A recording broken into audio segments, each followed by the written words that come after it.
What is up, everybody? We have the king of kings, the kings of automation, Nick Abraham. You know him. He's on Twitter, one of the most popular, reputed, and respected people in the cold email space. He is the founder and owner of leadbird, probably one of the best agencies I've seen personally. And the other one is he runs Scrubby.io, two very important products and businesses. I'll explain that very quickly. leadbird brings you more money. I'll let him pitch into what that is. But Scrubby is more important for me right now because catch-alls absolutely clusterfuck every single business when you're trying to do outbound through, catch-alls.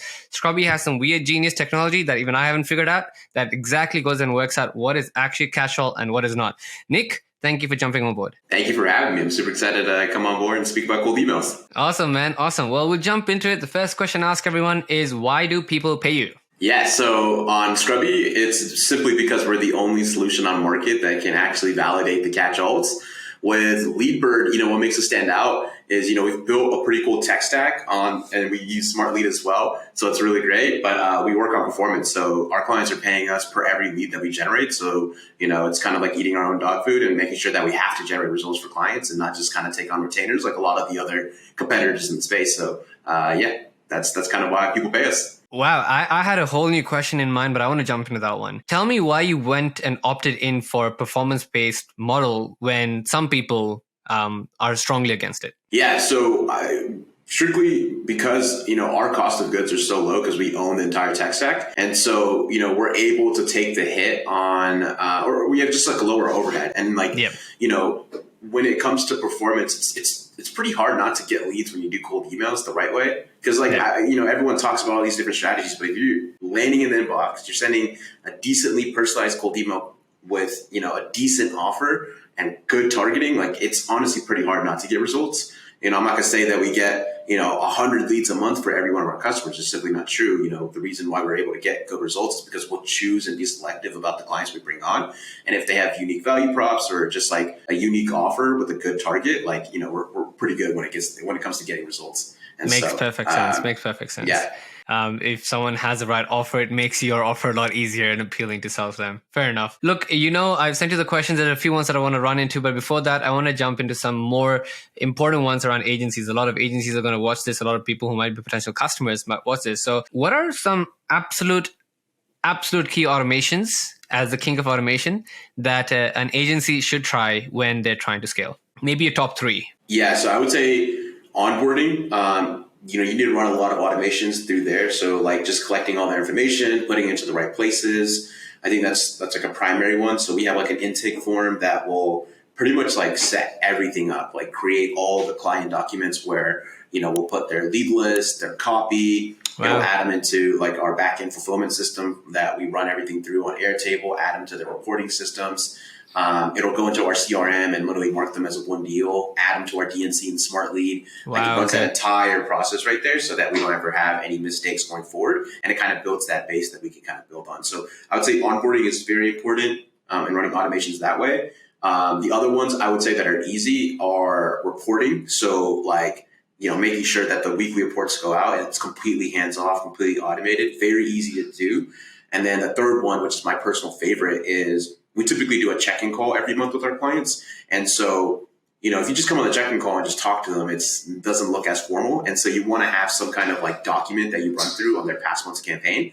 And so, if you use all no-code Zapier, you can literally just pre-populate all the data that you're collecting from your weekly reports into a Google Doc that's just a template. And then just have your CSM or account manager just put more info on it. And so those are the 3 things that I think allow us to kind of take on a lot of clients. So right now we're at 57 clients that we manage campaigns for month to month. Nice. I screwed up the numbers. I actually had it as 54, and because that's what you said a few days ago. Big man's closing in deals just in a few days. Awesome. Right. Okay. So then that drives me into the second question since you mentioned this. So your tweets recently put out 10 million cold emails, not a small number. I mean, full SaaS businesses that send cold emails don't hit that much in their threshold. We have, but 10 million cold emails just from you, 57 clients now. Talk us through some of the data. You have insights, probably 99% of the market doesn't. Yeah, so honestly, I personally think I've sent more than 10 million. I just kind of put 10 million as a safe line number, just so I'm not overboating. But, what's been really cool the last 6 months, because I used to not really collect a lot of data. And so we never really looked at a lot of different things. But then once we started collecting data, it's like, it's so much easier to know like how to get results. Specifically, since we work on performance, like I know that the more emails I send across all of my clients, the more leads that we generate. And I know that percentage. And so like, if I have a revenue target in mind, so like, let's say I want to hit, $100,000 in leads submitted, right? Then I know exactly how many emails I need to send out because I know what our email to lead ratio across our 57 clients is. And so just like capturing all the data like that is super important.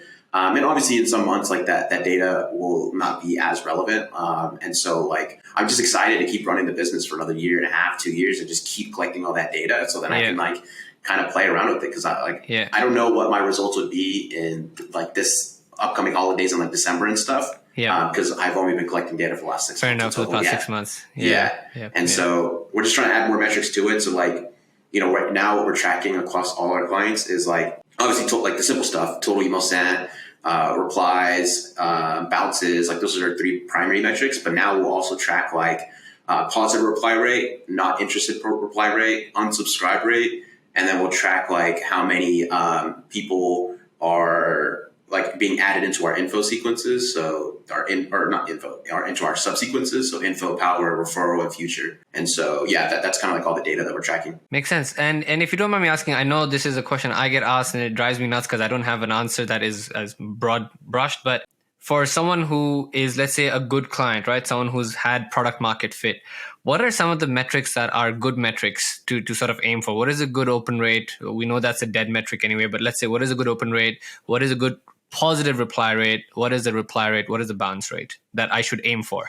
Yeah, so it's super hard to say, right? Because every product and every offer is completely. So like whenever clients come to us, I try to stray away from giving like a baseline metric that I try to hit because it really is completely different for each client. And so for a lot of lead gen agencies that are watching, like I wouldn't aim for metrics to hit. What you should be doing is launch a campaign and then figure out what you can do to increase the performance month over month rather than saying, hey, I need a 10% reply rate, right? Like the 2 things I would try to keep in place is like just making sure your bounce rate is super low and, you're having some level of a reply rate, above like 1%.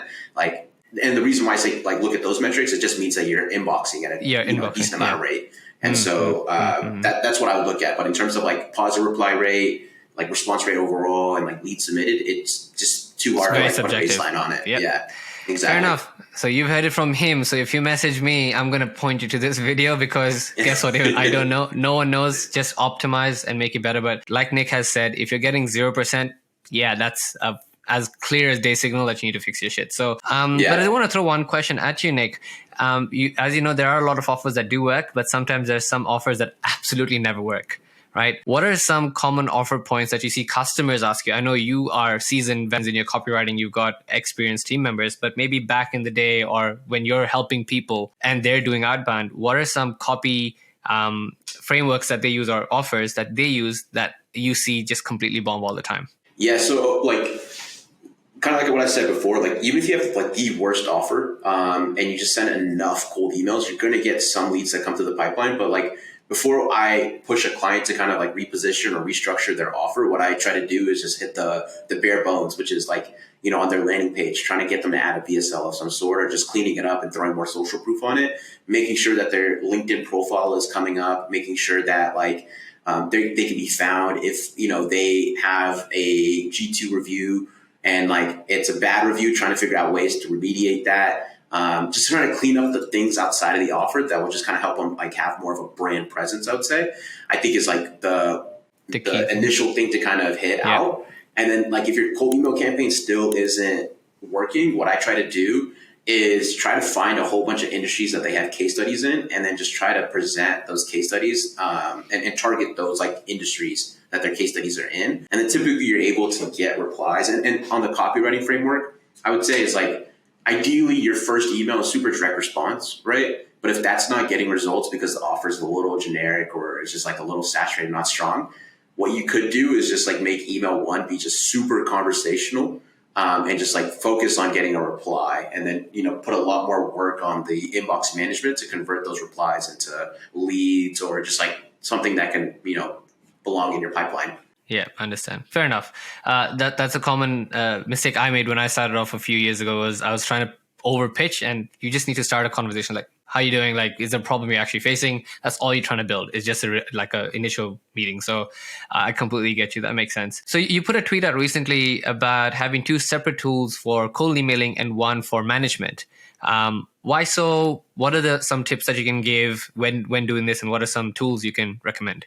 Yeah, so we've built our own email platform. We had it for about a year and a half, right? And we ran it. And I've used other tools on the market as well. And like one thing I've seen is that like sometimes there's just AWS outages, or like there's the API calls not running on the proper times, the proper schedules. And so what happens is like the responses aren't getting pulled in time, and sometimes they just get missed. And then like there's situations where like the recipient, they may have bad email deliverability. They'll email you back and it goes into your inbox as spam folder, but your email sending platform is not going to capture that in their master inbox. Yeah. People that email you outside of the thread, there's just so many scenarios that some master inboxes don't capture at all. Yes. And so like, when we're using our email tool, I was convinced like, hey, everything is good. And then we log into the individual inboxes and we're like, oh, wow, like I think we might have lost like over $40,000 to $50,000 in opportunities from like people that are requesting info that we just never got back to. And so I prefer to kind of keep them separate just to be extra safe. And so if you have under 100 inboxes, you could use the Google send as method and just kind of forward everything into there. If you have over 100 inboxes, then you're going to need something like a shared inbox like Front, which is what we use and what I recommend. Yeah. And so, that's the kind of tools I would use on the inbox management side. And then email sending, we're using Smartly. So definitely use Smartly. Thank you for that. No, makes sense. Sweet. Okay, that makes sense. That all sounds good. I want to run into the piece over here that sort of tails on to your growth recently.